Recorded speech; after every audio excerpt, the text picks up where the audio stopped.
Hello, and welcome to the JCC of Metro Detroit's 69th Annual Detroit Jewish Book Fair.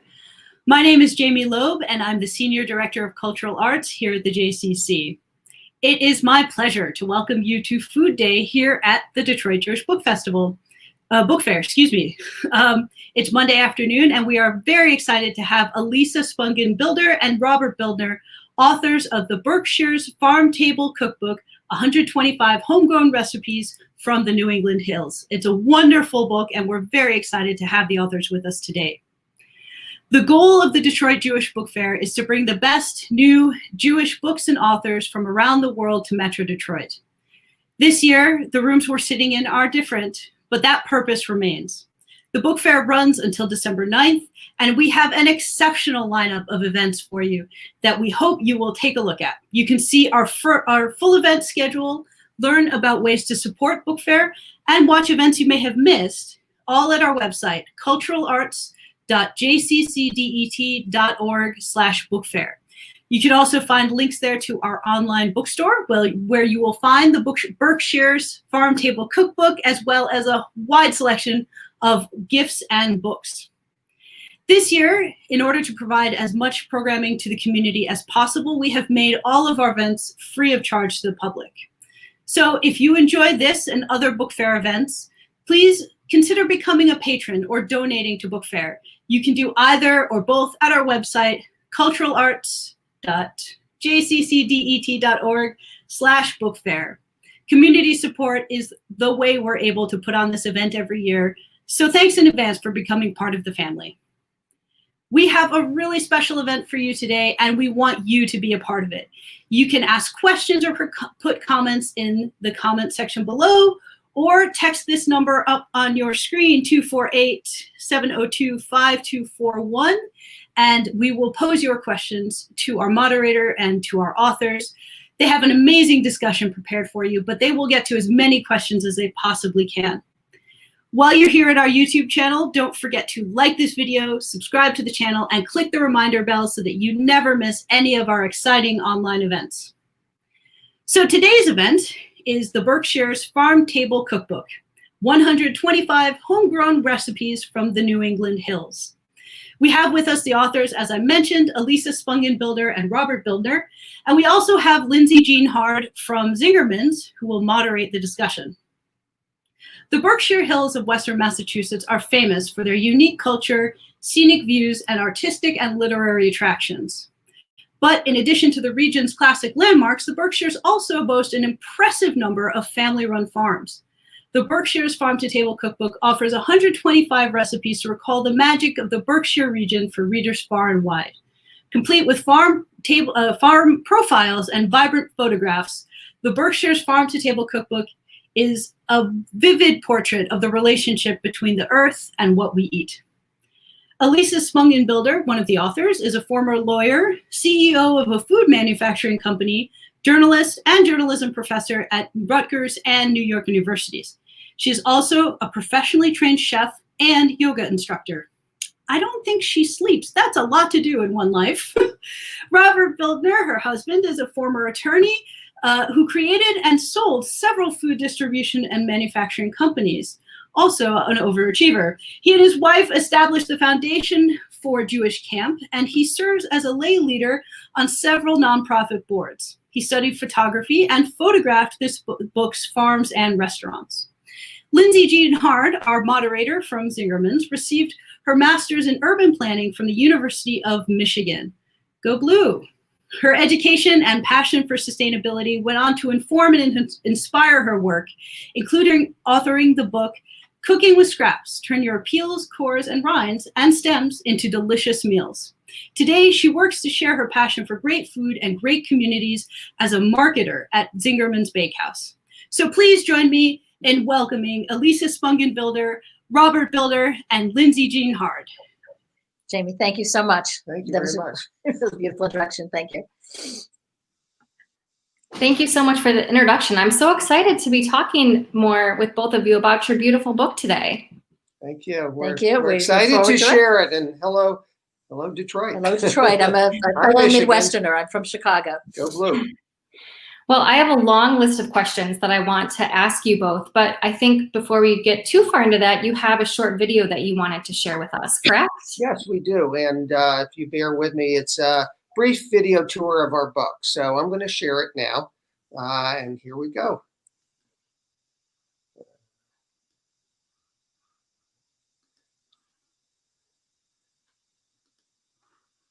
And here we go.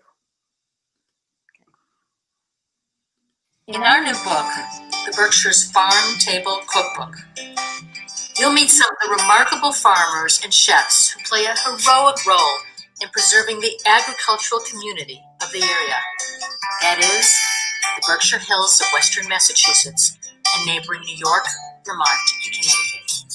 We tell the stories of 42 of them with personal profiles, striking photographs, and 125 kitchen-tested recipes highlighting fresh ingredients, all inspired by or created by these farmers and chefs. The story this book tells, and the recipes, offer a picture of small family farms that go well beyond this region. This area is a special place, attracting visitors from across the country. It's known for its homegrown food and farm-to-table tradition, as well as its world-class scenery and culture. The mission of our book, The Berkshires Farm Table Cookbook, is to highlight the people, places, and things that make this region so special, and the stories of small family farms. The dedicated farmers and farm-to-table chefs we write about are committed to producing food that is tastier and healthier than what's often found in the supermarket by maintaining healthy soil and farming and producing food sustainably. And, as importantly, the meat farmers we interviewed are consistently concerned with treating their animals humanely. It's tough to do this work. The farmers we interviewed are motivated to farm for environmental, social, political, health, lifestyle, and even spiritual reasons, often sacrificing a comfortable living for their values. Who could foresee when we began our journey 4 years ago to write the Berkshires Farm Table Cookbook that its mission to inspire consumers to buy local would be more important than ever when it came out in May 2020. During this time and beyond, we need to support these hardworking and principled people. Our book, website, and Facebook page suggest ways you can buy their products even now. I'm Rob Bildner. And I'm Elisa Spungen, Bildner. Our new cookbook, the Berkshires Farm Table Cookbook, sheds light on the farmers and the farms of the Berkshires of Western Massachusetts, Connecticut, and New York. Thanks so much.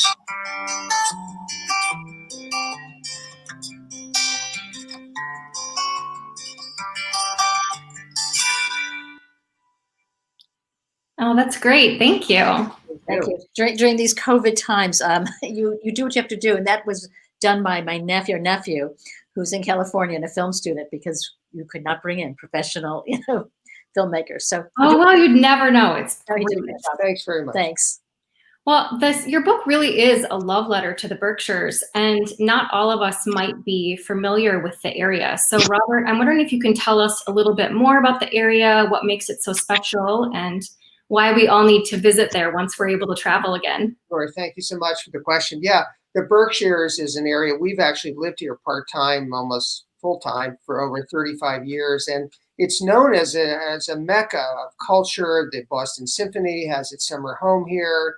It's a recreational paradise with rolling hills and lakes. And there's just so much going on. But beyond that, it's really a food hub. We're talking about Western Massachusetts, not too far from Albany, about 2.5 hours from Boston, 2.5 hours from New York. So we really wrote this book, as you say. It's a love letter to an area that we love so much, and we consider it our spiritual home. 3 out of our 4 kids have gotten married here. It's a very important place for us personally, but we just think it's a great tourist destination as well. Nice. So clearly this area means a lot to both of you. What inspired you? Like, what kicked off wanting to write this book? Elisa, maybe you can take that one. Sure, and we might jump in on each other's a little bit as well. So in the little film, it said we took about 4 years. Okay, we were lying. It was more like 7. Yeah. Probably 4 years really altogether, but it took that long of a time. What happened is we have 4 kids. Our youngest child, Rafi, was I think it was during high school, or maybe actually before high school. He started gardening our backyard here. And he would go and he'd sell his produce in front of our house on a little roadside stand. And people would come by, buy it, and he really loved it. And then during high school, he went to a place called the Mountain School in Berkshire, Vermont, which teaches high school juniors how to farm. And he learned how to become, I'm going to say, a real farmer. And he came back and he turned, for 2 summers, he turned our backyard into what he called the October Mountain Farm. And he basically used a ½ acre of property, and he intensively cultivated it in a sustainable way and went and sold his food. This time, yes, he did a little bit on the roadside stand business as well, with his honor system. But he really went to farmers markets all over. And we would watch him during this time. First of all, we watched how we went to the farmers markets and we saw his food, and it was gorgeous, along with the other farmers. I mean, he had gorgeous rhubarb and red Russian kale, and you name it. Just the difference between what goes on at farmers markets and what goes on in stores, big supermarkets, whatever, is very, very different. So we watched him do this. We loved his stuff, but we also saw the work it took to get what he was planting out to, his little roadside stand into the farmer's market. And it was grueling work. And very honestly, like on Friday nights, we're celebrating Shabbat, and basically he's staying up all night and he's, washing, processing, bagging, doing whatever he needed to do to get his food to the market. It really piqued our interest in farmers and what they did. And I should mention that he didn't make any money, very honestly. And he didn't have to buy or rent property, which is a big deal in terms of farmers. So that got us really started on looking at farmers, meeting farmers, and wanting to tell their stories, because most of the time, honestly, and we've been here, as Rob said, 35 years in this area, splitting our time, but heavily being here. We hardly knew any farmers, and they're on back roads. You don't see farmers. You don't see what they do. You just see the product in the market, and that's it. And that's if you go to farmers markets usually. Let me stop there. Yeah. And I may tilt the screen. I think it might does that help you? Yeah, because that way it's easier probably. I mean, look, as you mentioned in the introduction, or I think Jamie did, I do have a very long background in the food business, really 3rd generation. My family started a supermarket chain in New Jersey called King Supermarkets. I started and ran a bunch of companies. Elisa ran a food company. So we certainly knew farmers. I traveled all over the world for many years, meeting farmers and understanding what they do. But the farmers we were dealing with were generally larger farmers, and we're dealing with large distribution across the country, across the globe. So when, as Elisa mentioned, we began to visit our local farmers markets, we really became inspired by our local farmers. And that's what just caused us to begin this journey that, as Elisa said, it wasn't 4 years. It was really more like 7. I'll stop there. 7 years is quite the project. Did you have any idea of that timeline when you got into it? Were you like, we'll take a couple years and interview people, or? So part of my background is in journalism. And I'm used to doing stories and doing relatively quick stories. And we thought 2 things. One is we thought we were doing a vegetarian cookbook. Let's start with that, because we thought, because we're principally vegetarians, although the book is not vegetarian. And we discovered that, guess what? In this area, people are meat farmers as well as vegetable farmers. So that was the first surprise. The second surprise is we thought, okay. And I remember telling one of our mentors, oh, this will be a year, no problem.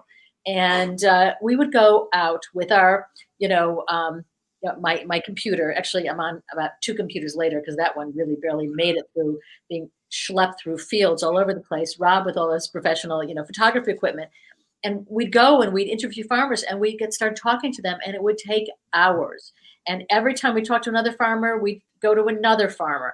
And, again, when you're writing for a daily paper, you have to stop at a certain point. But this just kept on going. And finally we said, okay, enough, we've got to stop. But we wanted to get as many farmers as we could. And I will tell you, honestly, we barely scratched the surface in terms of getting to the farmers in the region. Oh, wow, that was my next question, because you said in the video 42 farmers, right? I'm wondering how you chose those farmers and what percentage of the area you think you covered. Yeah, it's a great question. In our area, now the Berkshires, as we say, it's Western Mass, it's New York State, it's Vermont, it's Southern Connecticut. That's technically the area. And I believe according to the Ag Census, I think it's several hundred farmers comprise the area. Now, some of them are larger, and we interviewed 42. So it's relatively a small group, but it did take 7 years to get there. We selected them primarily through two means. One, Rafi, our son, who was active and at farmers markets, introduced us to a bunch of them, and we really became taken with many of these folks. Secondly, we were introduced to a group called Berkshire Grown, which is a nonprofit that supports local farmers in our community. Now, I'm not familiar with your area in Michigan. I trust there are probably local nonprofits that support small family farms. Certainly, there are a bunch in New England. So Berkshire Grown actually has a directory of all the farms. You can go online, and we were able to get recommendations from them. So primarily it was our son, Berkshire Grown, and then farmers would refer us to others. Now, I'll say there were some farmers we wanted to put in the book, and we couldn't. Why? Because farmers are really, really busy, and they don't return phone calls because they're so busy, and it would take 5-10 times. It was really hard, to be honest, to finally, finish our interviews. And then, of course, after we wrote our draft, we wanted to do an update and make sure that all the info was correct. So it wasn't always possible to get everybody in that we wanted. But at some point, the publisher, which is Countryman Press, said to us, enough, no more recipes, no more farmers. And Lindsay-Jean, I'm sorry, since I know that you wrote a lovely cookbook, which I hope to get, I was reading all about it last night. You dealt with publishers, and literally, if I tell you what's on the cutting room floor on this book, the number of our profiles, the book we always say this book is 2 books in one. It's a journalistic treatise and photographic treatise or essay about small family farms and farm to table chefs, and it's a cookbook of recipes inspired by these farms. But I'd say every essay was twice as long, and the number of recipes we had to cut was huge. But you did a cookbook yourself, so maybe you had the same experience. Yes, on that note, I love the logistics of cookbooks. So I'm curious how you decided to organize your cookbook and maybe highlight a few of the recipes that couldn't make it in. That's so funny. Well, that's an easy one. The recipes that couldn't make it in. Let's start with an entire section on drinks.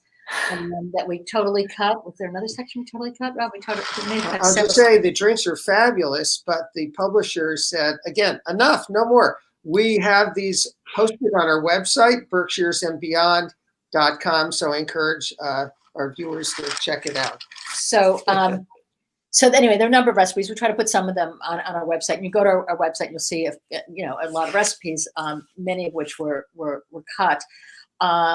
And we can talk about recipe philosophy, if you want me to as well. But in terms of organizing the book, when we first started this project, again, this was sort of comes under the title of, God, I wish we knew that. So we decided we would first start with interviewing all the farmers and farm to table chefs and getting recipes from each. And so we go to a farmer. Once we got a hold of the farmer, after he or she had worked, 24 hours a day, and we'd say, okay, can you just give us a recipe that you use with one of the things that you grow or the animals that you raise for meat? And the farmers would honestly, for the most part, look at us like we were crazy, because guess what? They truly don't have time to write recipes.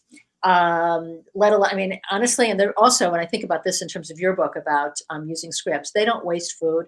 So whatever their food they have on hand, that's what they cook with, and that's it. So we realized that was a journey that wasn't going to go anywhere. And we worked with a wonderful chef, who I have to mention is on the cover. His name is Chef Brian Alberg. He's a celebrity chef in the Berkshires. And what we ended up doing is, honestly, the three of us would huddle together and we'd say, Brian, here's our story. Here's the story of these farms. Let's see, can you help create a recipe that's inspired by something that is either grown on these farms, raised on these farms, or that the farmers talked about in their interviews with us. And that's what every single recipe, it's got the farm name on it, but it's inspired by that farm. It's not written by the farm. That being said, there are certainly a number of farms in the area, and we can talk about farms in the country generally, that have CSAs, and for their CSAs, they trade recipes and whatever. So it's not that there are no recipes associated with farms, but it was not the way for us to organize our cookbook. So it became inspired by, and that's what we did. And as far as one other point I'll make about our book particularly is our book is actually one in a series of farm table cookbooks that's published by Countryman. So Countryman had started with, I believe it was Vermont. There's a Vermont farm table cookbook, Connecticut, and New Mexico. We're the fourth. Since our book, there's also, I believe, Oregon, and I think Maine is coming. And so they had a certain way they wanted it to be organized with, starting with breakfast. So we had breakfast, soup, salads, poultry, meat, pizza, sandwiches, and I think ending up in dessert. So that was kind of, they actually directed the exact organization. And then we interspersed the profiles about the farms next to, let's say, the favorite recipe for that particular farm. So that's how we got to that organization. And I'm going to add one thing, since you're a cookbook person. We actually did one whole talk on how to write a cookbook. This is not this one, but I will say that in terms of writing the cookbook, at first I thought, okay, I'll get all my friends to be recipe testers, because they're saying, Elisa, can I be a recipe tester? Can we test your recipes? Because it went from Brian's recipe to my playing with it to recipe testers, whatever. And it's because I have a background of being a chef as well, but Brian is an extraordinary, extraordinary chef. And I realized you can't, I don't know, maybe you can do it that way, but I couldn't do it that way, because I would have recipes that would not be systematized. They wouldn't be the same in terms of so many things that go into writing recipes. And I ended up hiring a professional recipe tester and her colleague. And then I let friends also test recipes, so that recipes got tested and tested and tested, as well as by some other recipe testers and myself for the most part. So one of the things, and I'll just mention this, I once was using a cookbook, and I'm sure this has happened to people in the audience, and the cookbook recipe said, it called for 1 tablespoon of salt. I looked at it and said, God, that's an extraordinary amount of salt, but it's a cookbook. Of course, they must be right. So I put in 1 tablespoon of salt, and you can imagine what happened when I can't remember what the recipe was. When the recipe came out, it was inedible. And I learned my lesson that not every cookbook is absolutely accurate. And one of the things that this sort of imbued in me, and I'm sure you feel the same way as a cookbook author, is you want your cookbook not to have mistakes in it, because you don't want somebody to spend their whole Sunday afternoon cooking something only to find that, oh my God, it was really, 2/3 and not, a quarter or something, whatever it may be.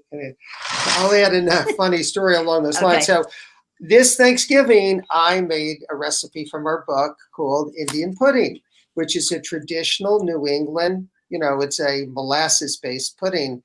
And as we were developing this recipe, our testers kept on telling us, it's so syrupy. It's way too sweet. It was like awful. We kept on going back to the recipe. And we finally realized that our chef, Brian, to be honest, had made his own mistake. And he had told us that I think we were supposed to, he said he put in something like okay, I don't want just Brian, but he wrote accidentally 2 2/3, and since none of us were familiar with Indian pudding, it was all of us recipe testers. Molasses. It was supposed to be 2/3. 2/3. And we kept looking at this and kept doing this and saying, I don't know, maybe this is what Indian pudding is supposed to taste like. Yeah. And then finally we just said, there's something really wrong here. And Brian said, oh God, I made a mistake. So all this to say, look, it's really easy to make mistakes on all our parts in doing a cookbook. And I learned that as well. I mean, the editing and the re-editing, whatever, you want to come out with something that somebody can swear by when they sit in their kitchen and they've gone shopping for their ingredients. And I'll finalize by finally, I'll just say, as compulsive lawyers, ex-lawyers, we really want to make sure that it's right. So anyway. Yeah, I am with you on that. I think that was one of the hardest lessons to learn going through the process, that you want this perfect thing. And it's pretty much impossible for it to be that way. There are just so many hands that touch it. And as many times as you have an editor going through it and double checking it, things will slip through. Totally. So offline, we should have this conversation further, because we literally spent a whole session with one group talking about this, exactly what you're talking about. Totally. But anyway, It's okay. a lesson. Yes. Well, so as you guys have mentioned, you both have really varied backgrounds, and some of these things clearly directly translate right in, like being a chef and being a journalist. I'm curious about what aspects maybe people wouldn't automatically assume were beneficial to be writing this cookbook. Like, how do some of those other jobs play in that helped? And Robert, with your photography, was that an immediate thing for you? Did you know, like, I'm going to be photographing this book, or did that happen later on in the process? I'll start with it. By the way, what a great question. My photography started in earnest after I sold our companies. That was 2007. And I always loved taking photos, but I had no training. So at that point, I began to go to workshops, photo workshops. I studied with teachers. I went to the Santa Fe photography workshop, and really tried to, develop my skills as a photographer. One of the reasons that I want to do this book is because I wanted it to be a place for me to showcase my photography. So it was very much connected. This book was very much connected to my photography. And I worked with a wonderful local photographer, actually. One of my teachers, his name is Steve Donaldson, who's noted as a Berkshire photographer, and also the Yale University photographer. We're Yale grads. His name is Michael Marsland. He's retired. He's also one of my mentors. So for me, this was also a significant photography project, and I'm proud of the photos. But back to your question. How would you? So my story is a little bit different. And again, it sort of does start with when we sold our companies. Rob and I ran synergistic companies in the food business when we spoke about being CEO of companies. And we sold our companies. What was it? 2007. It seems like yesterday, but we sold our companies. And we each were not of an age or inclination that we wanted to, quote unquote, retire.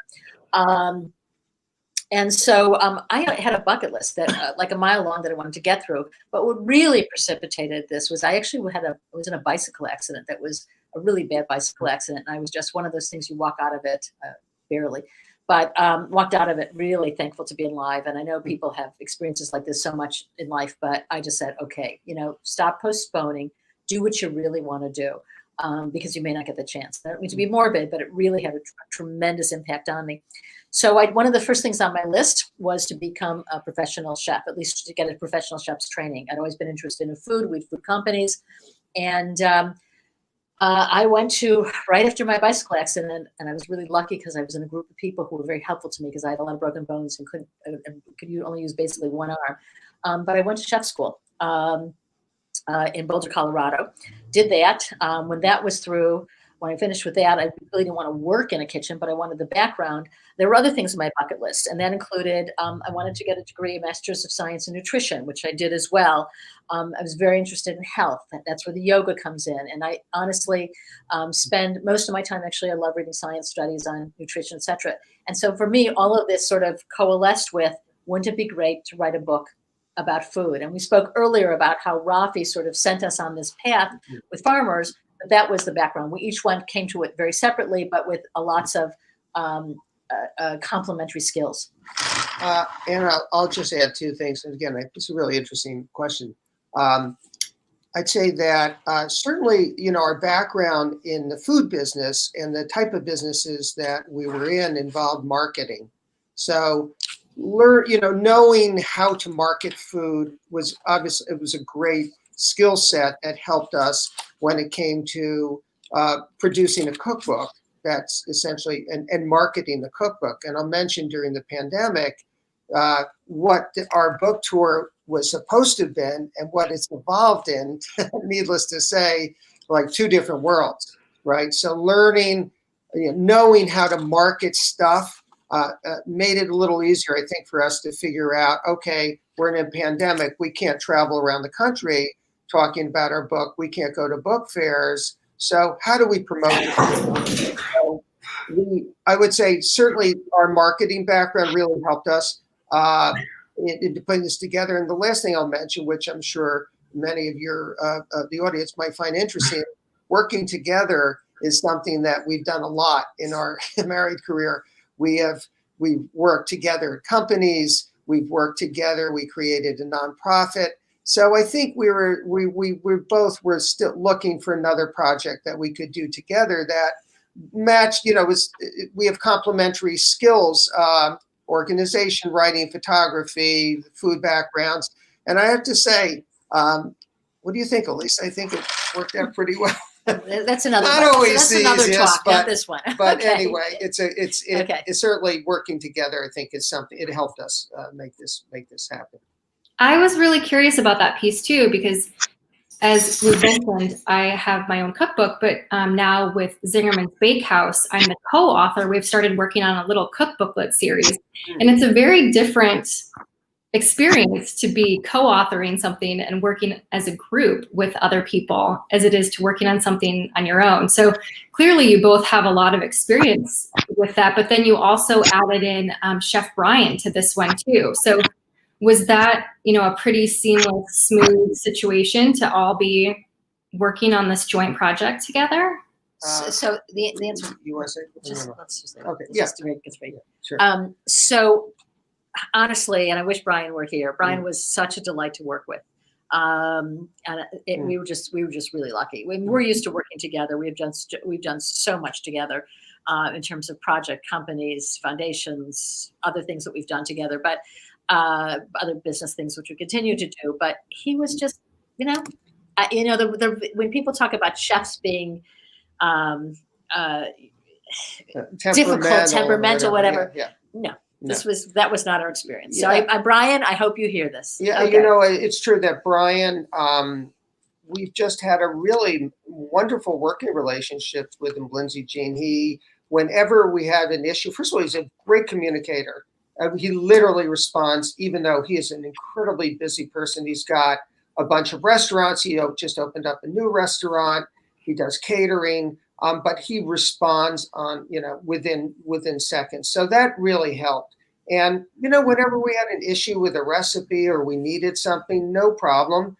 And he's just very collaborative. We were really fortunate that CBS Saturday Morning actually featured our book, and we did a lovely segment out on a farm. And Brian did some of his dishes, and then film crew went to one of the farms, and it was lovely. And I'd say we're lucky. We had a good team.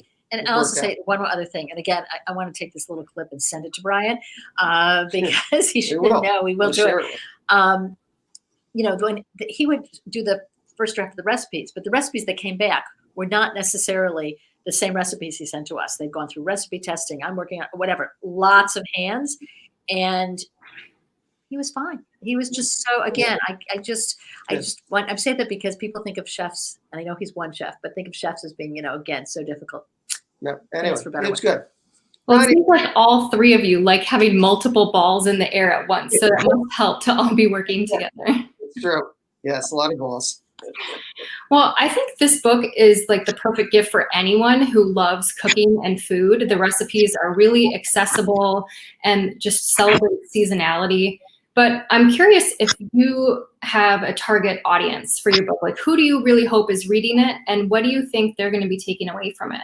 Totally, yeah. So I would say, well, first of all, we hope that those people who care about the food they eat, who care about the planet, who care about the environment, who care about the future, and maybe it sounds a little dramatic, will be interested and want to read our book, because we are really telling the story of why we should buy local, why we need to know our farmers. And there's a great quote that we have in the book from one of our farmers. His name's Dominic Palumbo, and I'll just mention it to him because I think it's really important. And he believes that our farms, these small farms we write about, will be the savior of this country's food system, enabling us to be resilient in the face of climate change, the pandemic.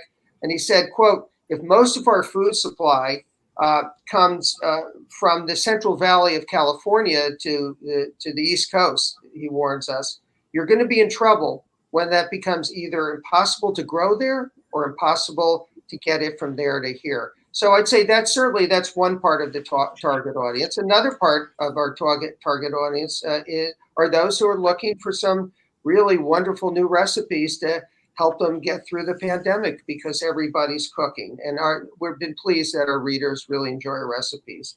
We also hope that people who know the Berkshires, those who have homes here, who have visited, we're finding people really appreciate the stories, the photos, because it's just brings back great memories of an area they love.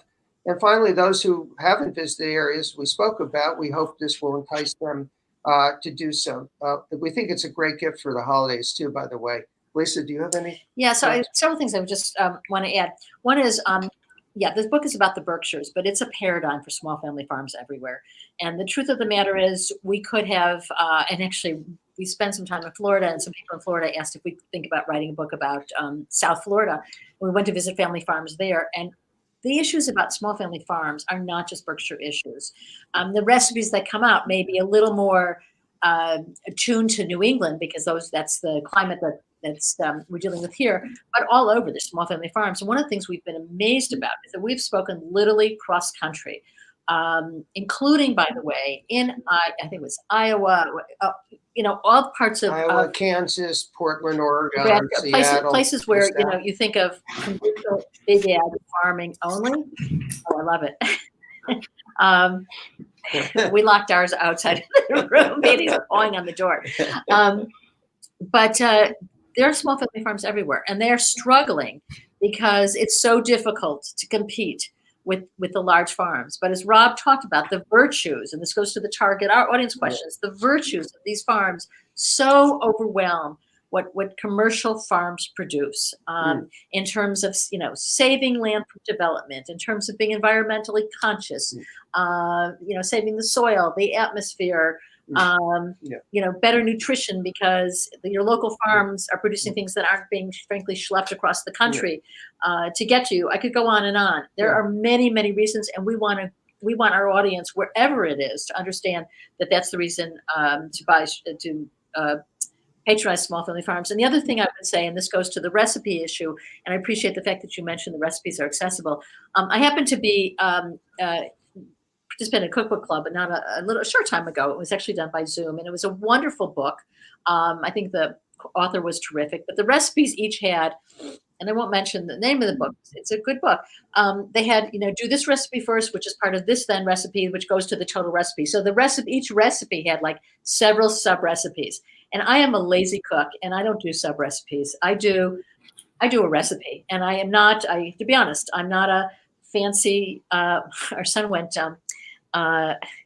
to culinary school. He went to Le Cordon Bleu, and he had a very different kind of background than I did. These recipes are not meant to be white, white cloth or white linen, tablecloth, whatever the word is, recipes. They're recipes that you can do, and that really, any home chef could really do. And that's the way we wanted them, because that was the intent of these farmers in terms of what they produce. And I'll add that the audience is also for those who like to go to farmers markets, who enjoy, buying fresh foods, using fresh foods, and many of the recipes are adapted. We should mention from some farm table chefs, and we profile them in the book. So those who just really enjoy that, our book is a great book to bring along to the farmers market. Obviously, wintertime it's a little harder to find some of the local foods, but it's certainly for that group as well. But you can do it in the winter. Okay. Yeah, we can talk about it. Yes, you can. Elisa, you mentioned local a couple of times, and I just want to make sure that we're all on the same page with lingo. Can you just give a brief rundown of some of the terms that you both talk about in your book, like local and sustainable and organic, and maybe which of those the two of you try to prioritize when you're doing your own shopping? So a number of years ago, when our son Rafi was doing all of his farming and really inspired us to do this, he kept saying, "Mom, I know you're fixated on certified organic, but you really need to buy local." And we would have arguments up the kazoo about this. And the truth is, I feel he's right. And after doing this cookbook, I'm convinced he's right. The local farmers, and I'll define local in a second, the local farmers that we interviewed, and I can't look at it's every local farmer we interviewed, but I can't say it's every local farmer everywhere, but this was a pretty amazing sampling, are concerned, not only they're concerned about the environment in a way that you just cannot imagine, and concerned about the soil. When you ask them what they grow, they tell you they grow soil. Most of them are organic, even if they're not certified organic. Because certified organic, which is a legal term, requires lots of things that many farmers will sometimes disagree with, but it's a very expensive process. And it doesn't necessarily say anything about how the farmers treat the environment, treat their workers, treat their animals. It's just basically about the chemicals or what kind of additives you can add in farming. So I always say to people, look for local first, local and sustainable preferably, because sustainable, this is what sustainable means. Sustainable is not a certification, but it's how these farmers farm. And then if you can't find local sustainable, yeah, sure, absolutely buy certified organic, because you'll be dealing with farms that are not using synthetic chemicals and herbicides and things like that. And that's great. But it doesn't necessarily say anything about how the farms are run. And I think that's an important concept. There's also another concept, biodynamic, which I've just mentioned briefly, which requires organic certification and goes way beyond. And that's another extraordinary certification. But I know there's many that you go look at eggs, about humane, etc. There are many certifications. You can look them up online. But my bottom line is local and sustainable, and then certified organic.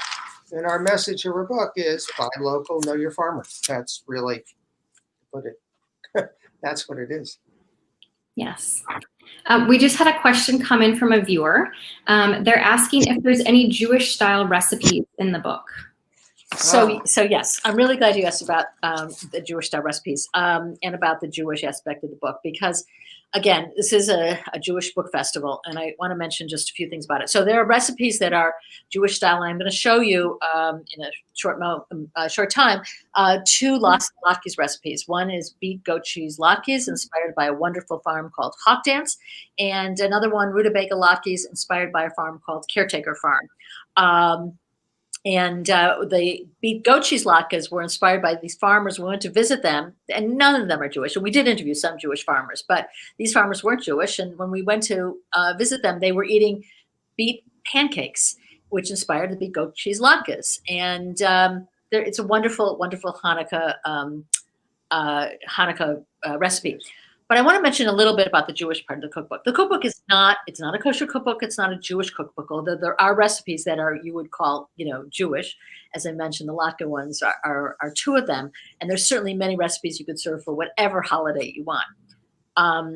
But we've done a fair amount of research on Jewish principles of agricultural, Jewish principles on how animals are treated, Jewish principles on how you treat your workers. And we really feel that it's inherently Jewish. And I'm saying this to a Jewish audience. If you want to live by Jewish principles, then supporting small family farms is a quintessentially Jewish act. We've spoken about this many, many times all over the country to lots of Jewish audiences. Why? Because first of all, there's a Jewish principle about tashchit, which is what Jewish environmentalists rely on. It comes from Deuteronomy. Basically, it says don't waste. And it's about how you treat the environment in a certain way. And these farmers, they don't know they're following the principle of Baal Tashchit, but they are. Then there's another Jewish principle, Tsa'ar B'alei Chayim, which is you treat your animals with respect. And it's, again, we could go into the sources, and in a second I'll mention a book that's really good on this if you want to research this further. But the way that these farmers treat their animals, we showed one picture in our little video, is exemplary. And I think of one farm, Climbing Tree Farm, where again, not Jewish farmers, where one of the couple who runs the farm has a blog where she spends pages talking about the kinds of ethical considerations that they keep in mind when they're slaughtering their animals, which are pigs, for products.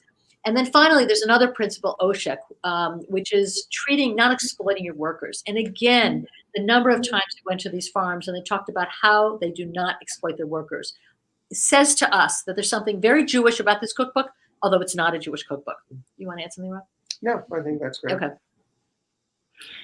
So Robert, you mentioned the fact that we're in the middle of a pandemic a little bit earlier, and I'm wondering how that's impacted some of the farmers that you've talked to, and the restaurants, and how the two of you are trying to support all of them during this time.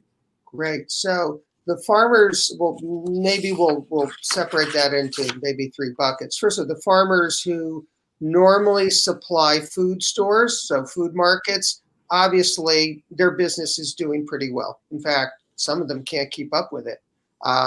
They're expanding. Many of them have farm stores or built farm stores to accommodate people who want to come direct to the farm and pick up. So, it's an uneven story. So those farms are doing great. Farms that rely more on food service, not as great, and they've had to pivot. Many of the farms have their CSAs also have been tremendous growth. They've never done more business. They've never had more people who bought shares of the farms, and they're doing quite well. It's actually interesting that of the 42 farms and restaurants that we profiled, relatively few have gone out of business in the pandemic. And initially, when we started, we brought out the book. The book came out in May. We were really worried about our farms. We consider them our farms. We really know them, the chefs. The restaurants, it's been tougher, as we all know. Many of them, and I'd say pretty much every one of them, has pivoted to takeout. But some of them have just stopped operating for now because it's just too hard, especially in the winter. So it's an uneven story. What are we doing to help? We're doing everything we can to promote, to publicize the farmers and the restaurants and what they're doing. We have a pretty active Instagram, Facebook page, as well as our website. And we really keep very up-to-date news on what everybody's doing. So again, berkshiresandbeyond.com, at least in our area, of course. But we let folks know that you can go, you can get this takeout, the menu's changing, you can go to this farm store. And there are farmers markets too in our area still. We're promoting them. We're actually at some of them where we have our book and we talk to folks about what's going on. So that's we're doing the best we can in difficult circumstances. Yeah. Okay. Elisa, I was wondering if you could share some of your favorite recipes from the book, maybe if some of them are holiday appropriate. And then I think you were going to be able to show us maybe one too. Why don't I do it while I do this little demo? And that probably makes to the that probably makes the most sense. So we're just going to switch to a different camera, which hopefully we will do without. All right. While they're doing that, I'd like to mention that the Berkshires Farm Table Cookbook is being considered for the People's Choice Award for the Readable Feast Regional Cookbook Competition. So I think we're going to throw the link up in the comments, but you can also just head to thereadablefeast.com and you can vote for their cookbook. And that ends today. So maybe pop on over there after we're done chatting. That's really sweet. Thank you. Thanks so much, Lindsay-Jean, for mentioning it. So let me just, and I'm gonna, hopefully you won't see me just with my head cut off, but I'll try to do this as best as I can. So these, I mentioned the latkes, and these are just, it's a little hard to show you, but these are the rutabaga latkes on my right, and these are the beef goat cheese latkes on the left, which I recommend doing with applesauce. There's a recipe for homemade applesauce in the book. My applesauce is such a cinch to make that to me, there's like absolutely no reason to buy it in the store. The difference is extraordinary. I happen to have out here a roasted garlic and tomato soup. And you'll say, tomatoes. Oh, how can I get local tomatoes? Well, the truth of the matter is we didn't discuss this that much, but you can get local. You can get a lot of local vegetables because farmers are ending up going much farther into what they used to call their shoulder seasons. And while you probably won't get tomatoes from those farmers, there's a lot of urban farmers that are doing tomatoes hydroponically, etc.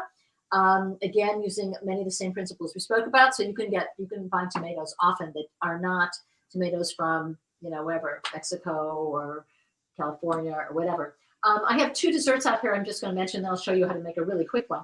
Here is, because it's apple time, still is apple time, just some apple bread. We have a bunch of quick breads. And also these are brownies. You say, oh, brownies, so humble, whatever. They're called farm camp brownies. And I mentioned biodynamic earlier, and there's a biodynamic farmer in this area that has a wonderful farm camp and a wonderful dairy, etc. And so those use local dairy products to make those brownies. And they're done by their farm camp. The apples are by Riska Brook Farm, which is a local apple farm. And I mentioned the latkes earlier. So I just want to show you another thing, which I think is a wonderful and super quick dessert that you can make for whatever holiday you're celebrating. And it's chocolate ganache with dried fruit. So very briefly, I start by just, and I think, oh good, the recipe's up there. So I start by preparing the pan. It's just much easier to take a pan, line it with parchment paper. You can easily pick something up out of it. If you can see this, if you move this, pick it out of which makes it really easy to use. Prepare the pan first, no problem. These are what the ganache look like when they're done. A little hard to see. And those are wild Maine blueberries, dried, that are in the center, those little dots, if you can see them. But if I tell you that this takes 5 minutes, 10 minutes, I'm telling you, is the quickest dessert. If you know you're in company coming and you don't have a dessert, this is a quick one. Let me talk a little bit about the local part of it. So I use heavy cream from a local dairy, Highland Farm. And this is a farm that is actually part of the Vanderbilt family. And they operate it it's a true small family farm still. Their dairy products are extraordinary. They use Jersey cows, which they say have a different taste, and I believe it. And Roberto, who's the farm manager, talks about how he's lactose intolerant, but he can use Jersey milk with no problem. So I start by taking the milk, and the recipe amounts are up there. Mix it with a little organic vanilla in a saucepan. Boil that. As soon as it's boiled, I have separately prepared just a bowl with chocolate chips in it that I'm going to pour over the boiled cream and the vanilla, and it immediately melts the chocolate chips. So a word about chocolate chips and a word about the dairy. The dairy is pasteurized cream, not ultra pasteurized, and there's a difference. The most commercial farms ultra pasteurize the cream and their products. That means it has to be at least 280 degrees in terms of heat. And what happens is you lose flavor, you lose good bacteria. If you get pasteurized, which is what most local farms do, it has a totally different taste. Heavy cream, not whipping cream, not light whipping cream. It's really heavy cream. It could be heavy whipping cream. You need that. There's also a difference between those two. Chocolate chips. I don't have local chocolate chips, but I want to tell you just a moment about it. I usually use something called Lily's, which is made with stevia. So that means they're sugarless. For those who don't want to do anything with sugar, you can use those chips. Here's Guitard, which is these are not sugarless, but just a second about chocolate chips and about chocolate chips versus bars. You probably can make these with bars. The recipe calls for chocolate chips. Honestly, I think most people have chocolate chips sitting in their cabinets, but you could do it with either one, no problem. I happen to, I'm lazy. I just have chocolate chips. I use chocolate chips, and these are really high quality. They don't have a lot of emulsifiers, etc. Dark chocolate. Dark chocolate can mean a whole bunch of things. Each of these have different amounts of cocoa solids in them, but basically for dark chocolate, you have to have a minimum of 35% cocoa solids and no dairy in them. And the range is tremendous, but anything will work. You can use bittersweet, whatever dark chocolate you want, you can use, no problem. So I melt the chocolate chips in an instant by pouring over the cream with the vanilla. You have to work quickly with ganache because it will start to harden pretty quickly.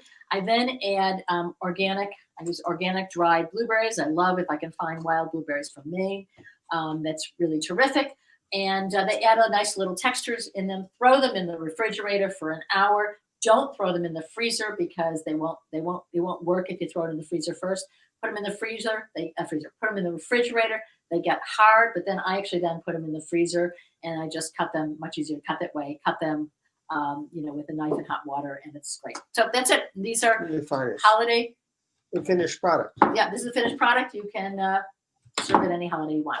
I'm going to move back. I think that does it. Yeah. I'll just add my favorite recipes. We have a confetti vegetable and goat cheese lasagna that's just terrific. And now Elisa will say it's a lot of work. Yeah, it's many steps, but it lasts, many leftovers, and it's a crowd pleaser. So that's a favorite. Also, I love burnt carrots, where it's caramelized carrots. It's a funny story of one of our farmers who just lets his carrots burn in the oven. And when he smells the smoke, either take them out or call the fire department. And then I also love we have a kale and peanut salad, which is delicious. And finally, in the summer, when we have good melons, we have a chilled melon soup that's really scrumptious, and it's beautiful. It's very Zen-like. It's cantaloupe and honeydew. So those are some of my favorites. I'm going to mention another one because you mentioned some of the summer things. And I mentioned earlier that you can buy local foods even now. So you can get root vegetables now pretty much with no problem. You can get celery root and rutabaga, and I mentioned rutabaga latkes. Just a word about rutabaga and celery root. You walk into grocery stores and you see these ugly looking vegetables that you just sort of say, what in the world do I do with them? And usually walk by. And I used to do that too. Celery root is really sweet. It makes the most delicious soup. And we have a recipe for celery soup with apples, Granny Smith apples. That's a great one for holidays. Delicious. And rutabagas, I think we have several rutabaga recipes, but I mentioned the latkes earlier, which are delicious and I think much better than potato latkes. But kohlrabi. Kohlrabi too. Yeah, I forgot. Kohlrabi is another one that we have kohlrabi slaw, and the kohlrabi we just made, a chili made with kohlrabi. And one of our principles in our book is you can always substitute. If you can't find something, guess what? Something else will work just as easily. No problem. And it's true when you make latkes, and it's true with a chili that we make that uses kohlrabi. If you can't find kohlrabi, you can cut up broccoli stems and use those too. And Lindsay-Jean, I know this is up your alley because of your cookbook, but you can really use a lot of things you have on hand. Yeah, you really can. And you just listed off a bunch of vegetables that people can be getting in the winter months. I think sometimes there's a misconception that, you can only eat local, or it's much easier to eat local in the summertime.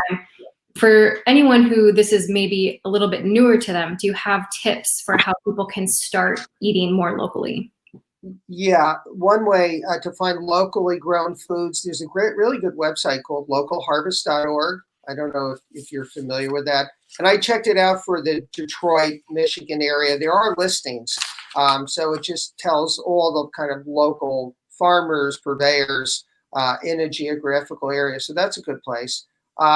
Again, farmers markets, I'm not as familiar with the farmers markets in your area. You obviously know that, and but in our area, that's where you can find local. And then we also go to our stores or food markets, which sell local. And, we encourage the grocers, the produce managers, buy from, Indian Line Farm, buy from Woven Roots Farm. And generally they will listen, if you ask. So I'd say those are probably the three primary ways that we find local these days. There's also another website, there's farmstanding.com. I actually checked it out for Detroit and Michigan. Doesn't have as many listings as localharvest.org, so I recommend localharvest.org. The other thing is, I'm going to mention this, and I know we're coming up on time, so I'll make this very brief. But when we're talking to New York audiences, people say, "Oh, I can't find local because I'm in New York City," and I'm going to guess that this might be very true for the Detroit area as well. And what I explained when I'm talking to the New York audiences, there have been studies done that show that to support the city of New York in terms of farms, that you can actually draw a radius or a circle around of what I think was like 250 miles or something. So it doesn't have to be next door to you, like in the building next door, they have a farm. No. And I would say to people on these talks, look at, local means a lot more than just really being next door. So don't, sort of cut down local with the idea if I don't get it just from, literally Detroit and 5 seconds out of Detroit, that's not local. Because my guess is that the radius of geographic area that would be needed to support an area like Detroit goes way beyond what you think. And you'll see that at localharvest.org, actually. Yeah. I'll tell you that. Yeah, and we are almost at time, but I just, on that note of misconceptions, I think sometimes people will say that eating locally isn't as accessible price-wise for people. So I wondered if you could touch on that briefly. Yeah, very briefly on that. The local farmers are growing and they're doing a great job, and it costs a certain amount to do what they're doing. So it's not like they're gouging. They're really charging a fair price for their products. Large agribusiness gets all kinds of subsidies from the government, water. We know about all these ag subsidies. They've been in the news. So their prices are artificially cheap. So that's part of the issue. We think that locally grown food is expensive. Not really. Conventional food is too cheap.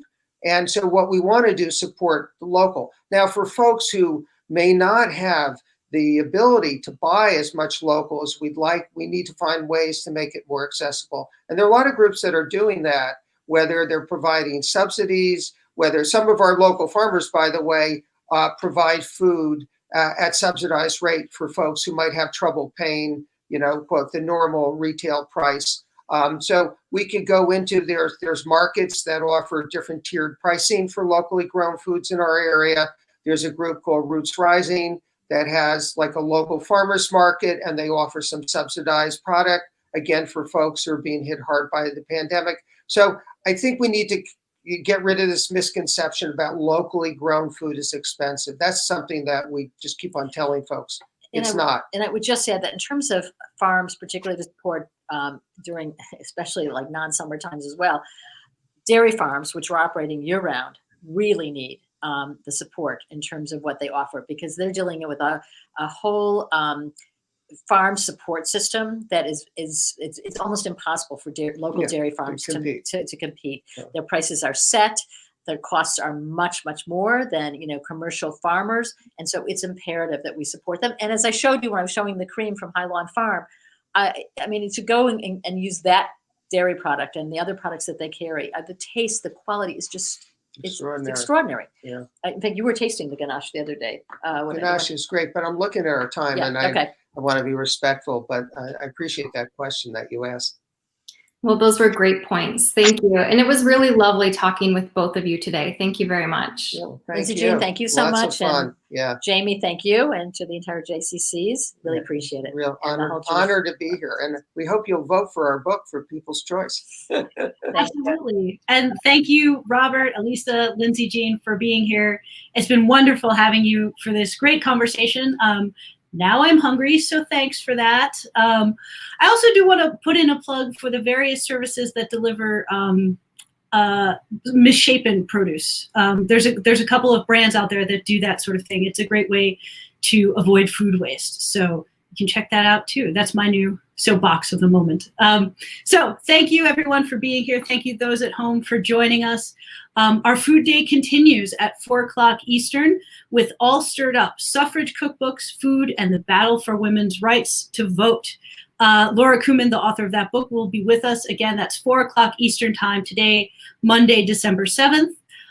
While you're here, don't forget to like this video, subscribe to our channel, and hit the reminder bell. You can find all of this information on our full schedule, of course, at our website, culturalarts.jccdet.org/bookfair. Thanks for being here and have a great day.